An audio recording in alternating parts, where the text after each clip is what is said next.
Here at Mile High Sports Radio, 1510 a.m., Denver, Colorado.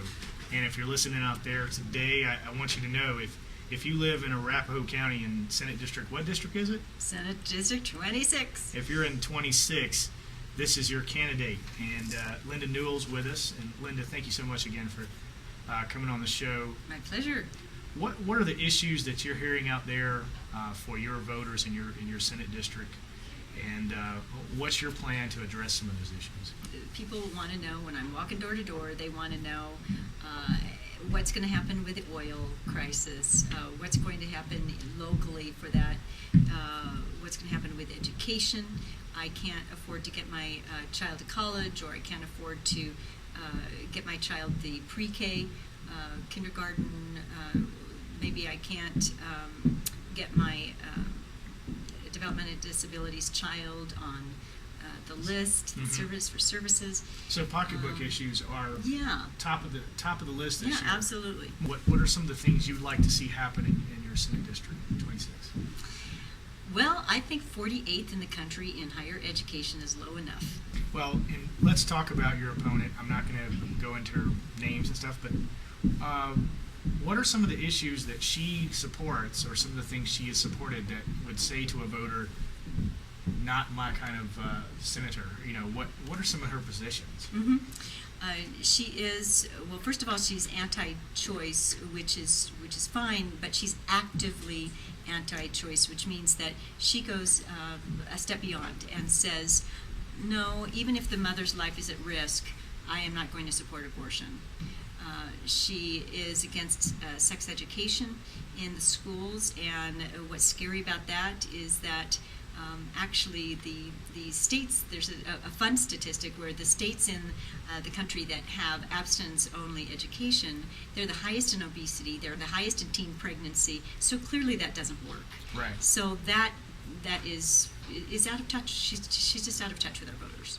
And what about her votes in relation to like senior citizens and things? Well, and that's interesting you bring that up, because she's voted against things like the Colorado Discount Drug Program, the Old Age Pension Fund. She's voted against the homestead exemption. Now, what is the homestead exemption? That basically means that if you're a senior and you get an exemption for tax, so essentially it's a tax credit off of your property taxes, and or exemption off of your property taxes. So you have you pay a little bit less in your property taxes than people who are under 65. So those people who are on Medicare, Medicaid, fixed income, they need that kind of credit for them. And she voted against that. So there's just about every senior issue, if you look at over her voting record, that she has voted against. Who are some of the people that have endorsed you that are in office right now? Mm-hmm. Well, Governor Ritter. Ritter. I have his endorsement, of course. I have Speaker Andrew Romanoff's and Senator Ken Gordon, Senator Peter Groff, of course. We fortunately have some very good groundwork that we've done over the last couple of years with our majority, and I would like to continue that way. And we've gotten somewhere. We've got a long way to go. We have a long way to go, and the only way to do that is to not only maintain but increase that majority just a little bit more, so that we can make sure to continue the good work that we've started there. I believe you said just a while ago, you've got some bipartisan support. I do. Some Republicans are supporting your candidacy, which is, a little unusual, but tell us about some of the names and the people that are behind your campaign this year. Absolutely. We have Republicans and independents on our campaign team. So the way that I address myself with people is I am the Democrat with bipartisan support.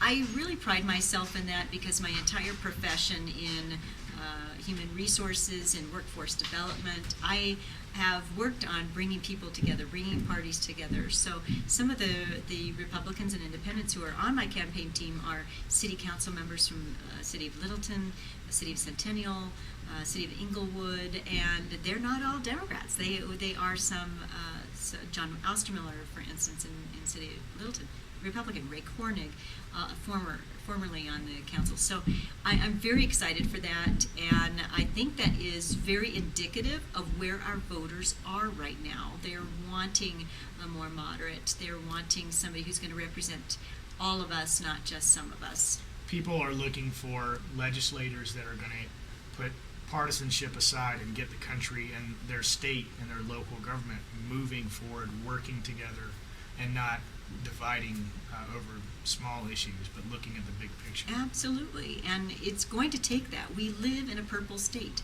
We have a purple district. We need to be able, whoever the senator is, needs to be able to bring the people and parties together, and my opponent cannot do that. I would like to say that this is the year to volunteer. We have no more time left. It's too critical, not only in this country, it's too critical in this state. We are in a funding crisis in our state right now. And if you've never gone out and never donated, volunteered, walked, called, this is the year to do it. And even if you can do it for 1 hour before November 4th, that would help us. So the way to do that is you can go to our website, which is Linda4, and that's the number 4, Linda4Senate.com. I'm glad, though, that you're running, because I have to say, Linda Newell will be my state senator. Yay! Yeah, Thank in you, Arapahoe Wade. County. So remember to vote for Linda Newell. Linda, thank you so much for being on the Thank show. you so much, Wade. I really appreciate it.